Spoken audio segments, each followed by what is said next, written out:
हल दिया, ये लिख देंगे प्रश्न में। अब जौन जौन चीज़ें है सब लिख लेंगे। अब हमें दा है ए बी समांतर है सी डी के, और दा है हमें ए पी क्यू बराबर कितना दा है 50। फिर कहा दा है पी आर डी बराबर दा है 127 डिग्री। एक्स और वाई ज्ञात करक है, एक्स और वाई ज्ञात करक है। अब त्रिभुज बनावक है हमें। एक क्या है समांतर रेखा, दूसरा समांतर रेखा है। अब इसके अंदर त्रिभुज बना है, यह है त्रिभुज, ये बन गया। अब इन लाइन का नाम दे देंगे। नाम का है इसका सी है, इसका क्या है डी है, और इस रेखा का नाम है ए, इसका नाम है बी, और त्रिभुज का नाम है पी क्यू आर।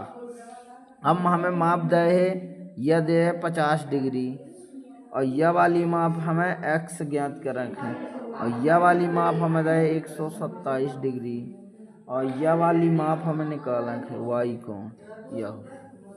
अब हम क्या करेंगे, अब हमें समझ में आवत है यह वाला कोण, यह वाला कोण कौन से कोण हो जाए, एकांतर कोण।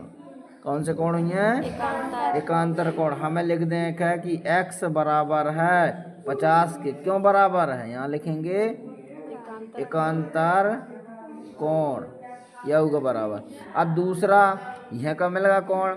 अब यह वाला है, यह देखा Q से D तक एक सरल रेखा होती, और सरल रेखा का कोण कितने डिग्री का होता है, 180 डिग्री का। तो यहाँ लिख देंगे हमें क्यू डी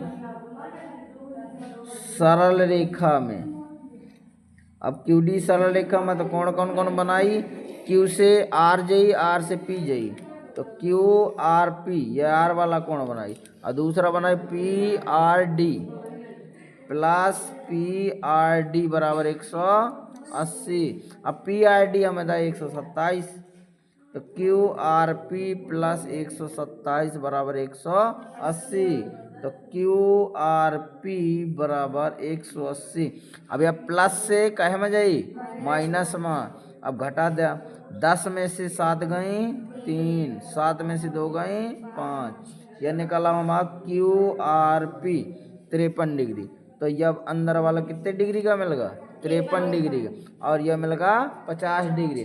अब हम लगा देवे त्रिभुज का अंतः कोणों का, चूंकि हम जानते हैं कि त्रिभुज पी क्यू आर के अंतः